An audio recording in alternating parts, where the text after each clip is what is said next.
Political സയൻസിലെ ഒന്നാമത്തെ ചാപ്റ്ററിലെ നാട്ടുരാജ്യങ്ങളുടെ സംയോജനം അല്ലെങ്കിൽ ഇന്റഗ്രേഷൻ ഓഫ് പ്രിൻസ്ലി സ്റ്റേറ്റ്സ് എന്ന ഭാഗത്തു നിന്നും തുടർച്ചയായി ചോദിച്ചുകൊണ്ടിരിക്കുന്ന ഒരു ചോദ്യമാണ്, സർദാർ വല്ലഭായ് പട്ടേൽ ഇന്ത്യയിലെ ഉരുക്കു മനുഷ്യൻ എന്നാണ് പൊതുവെ അറിയപ്പെടുന്നത്.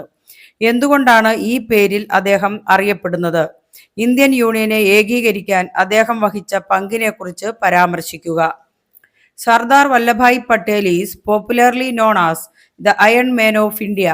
Give the reason by which he is famous by this name. Enumerate the role played by him in the integration of Indian Union. ഇത് 3 മാർക്കിന്റെ ചോദ്യമായിട്ടാണ് ചോദിക്കുക. അതിന് 3 പോയിന്റുകൾ ഉൾപ്പെടുത്തി ഉത്തരം എഴുതിയിരിക്കണം. സർദാർ വല്ലഭായ് പട്ടേൽ പൊതുവെ അറിയപ്പെട്ടിരുന്നത് ഇന്ത്യയിലെ ഉരുക്കു മനുഷ്യൻ എന്നാണ്.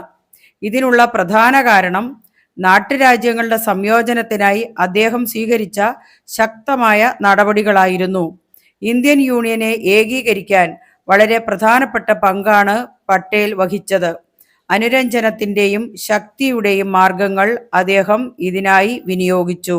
ഇവിടെ നിന്ന് ചോദിക്കുന്ന 1 മാർക്കിന്റെ ചോദ്യമാണ്, ഇന്ത്യയുടെ ഉരുക്കു മനുഷ്യൻ എന്ന് അറിയപ്പെടുന്നത് ആര്? അത് ഫിൽ ഇൻ ദി ബ്ലാങ്ക്സ് ആയിട്ടോ മൾട്ടിപ്പിൾ ചോയ്സ് ആയിട്ടോ ചോദിക്കാറുണ്ട്. Who is known as the iron man of India. അതുപോലെ തന്നെ ഈ ഭാഗത്തു നിന്ന് ABC കോളത്തിലും ചോദിക്കാറുണ്ട്. Sardar Vallabhbhai Patel, iron man of India, നാട്ടുരാജ്യങ്ങളുടെ സംയോജനം.